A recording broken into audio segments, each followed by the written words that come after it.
Talent accelerated പ്രോഗ്രാമിലേക്ക് എങ്ങനെയാണ് ഒരു ലേണർ അപ്ലൈ ചെയ്യുന്നതെന്നാണ് ഇവിടെ കാണിക്കാൻ പോകുന്നത്. ഇതിനായി ഈ കാണുന്ന വെബ്സൈറ്റ് ഓപ്പൺ ചെയ്യുകയോ പ്ലേ സ്റ്റോറിൽ നിന്നും DWMSൻ്റെ ആപ്പ് ഡൗൺലോഡ് ചെയ്യുകയോ ചെയ്യുക. വെബ്സൈറ്റ് എടുത്തതിന് ശേഷം റൈറ്റ് ടോപ്പിലായിട്ട് കാണുന്ന ലോഗിൻ ഓർ രജിസ്റ്റർ ബട്ടണിൽ ക്ലിക്ക് ചെയ്യുക.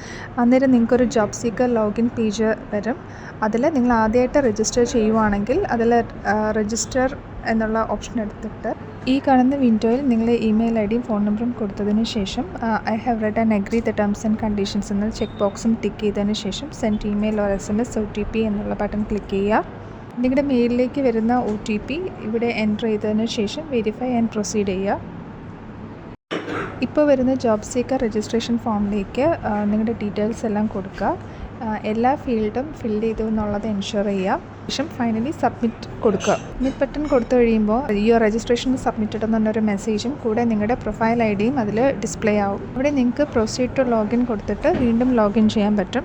വീണ്ടും ലോഗിൻ ചെയ്തതിന് ശേഷം നിങ്ങൾക്ക് മൈ പ്രൊഫൈൽ എടുത്ത് നിങ്ങളുടെ ക്വാളിഫിക്കേഷനും എക്സ്പീരിയൻസും എല്ലാം കൊടുത്ത് നിങ്ങളുടെ പ്രൊഫൈൽ കംപ്ലീറ്റ് ചെയ്യാവുന്നതാണ്.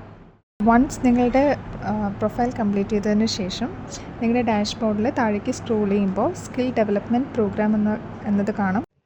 സ്കിൽ ഡെവലപ്മെൻറ്റ് പ്രോഗ്രാമിന് അണ്ടറിൽ പ്രൊസീഡ് എന്നുള്ള ബട്ടൺ ക്ലിക്ക് ചെയ്ത് ആ പേജിലേക്ക് പോകുമ്പോൾ നിങ്ങൾ ചൂസ് ചെയ്തിരിക്കുന്ന ഡൊമൈൻ ഏതാണെന്ന് ആദ്യം മെൻറ്ററിൽ നിന്നും ചോദിച്ച് മനസ്സിലാക്കുക. ലിങ്ക്ഡിൻ ആണെങ്കിൽ അതെടുക്കുക, കോഴ്സിറ ആണെങ്കിൽ അതെടുക്കുക. കോഴ്സിറ എന്നുള്ള ബട്ടൺ ക്ലിക്ക് ചെയ്യുക. അപ്പോൾ ഒരു കോളേജ് നെയിം കൊടുക്കാനായിട്ട് ഒരു ഡയലോഗ് ബോക്സ് വരും. അതിൽ നിങ്ങളുടെ കോളേജ് നെയിം കൊടുത്ത് സബ്മിറ്റ് ചെയ്യുക. കോളേജ് നെയിം കൊടുത്തതിന് ശേഷം വീണ്ടും കോഴ്സിറ എന്നുള്ള ബട്ടൺ ക്ലിക്ക് ചെയ്യുക. ഇപ്പോൾ കാണുന്ന പേജിൽ എക്സ്പ്ലോർ സെക്ടേഴ്സിൻ്റെ അണ്ടറിൽ നിങ്ങളുടെ മെൻറ്റർ ഏത് സെക്ടറിലാണോ ബിലോങ് ചെയ്യുന്നത് ആ സെക്ടർ ക്ലിക്ക് ചെയ്യുക. ഇപ്പോൾ നിങ്ങൾ ചൂസ് ചെയ്തിരിക്കുന്ന സെക്ടറിൻ്റെ അണ്ടറിലുള്ള കോഴ്സസ് ഏതൊക്കെയാണെന്നായിരിക്കും ഈ കാണിച്ചിരിക്കുന്നത്. അതിൽ നിങ്ങൾക്ക് ഏത് കോഴ്സാണോ നിങ്ങളുടെ മെൻറ്റർ സജസ്റ്റ് ചെയ്തിരിക്കുന്നത് ആ കോഴ്സ് സെലക്ട് ചെയ്യുക. സെലക്ട് ചെയ്തതിന് ശേഷം അതിൽ മെൻറ്റർ പേസ്റ്റ് എന്നുള്ള ബട്ടണിൽ ക്ലിക്ക് ചെയ്യുക. ഇപ്പോൾ മെൻറ്റർ പേസ്റ്റ് ക്ലിക്ക് ചെയ്തതിന് ശേഷം വരുന്ന പേജിൽ എക്സ്പ്ലോർ ഓൾ മെൻറ്റേഴ്സ് എന്നുള്ള ഓപ്ഷൻ കൊടുക്കുക. എക്സ്പ്ലോർ ഓൾ മെൻറ്റേഴ്സ് ക്ലിക്ക് ചെയ്യുമ്പോൾ ആ ഡൊമൈൻ അണ്ടറിലുള്ള എല്ലാ മെൻറ്റേഴ്സിൻ്റെ ലിസ്റ്റ് വരും.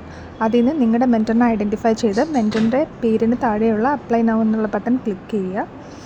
ഇത് ക്ലിക്ക് ചെയ്ത് കഴിയുമ്പോഴേക്കും നിങ്ങളുടെ റിക്വസ്റ്റ് നിങ്ങളുടെ കറസ്പോണ്ടിങ് മെൻറ്ററിന് പോകും. മെൻറ്റർ അത് റെക്കമെൻഡ് ചെയ്ത് കഴിയുമ്പോൾ നിങ്ങൾക്ക് കോഴ്സ് ചെയ്യാൻ പറ്റും.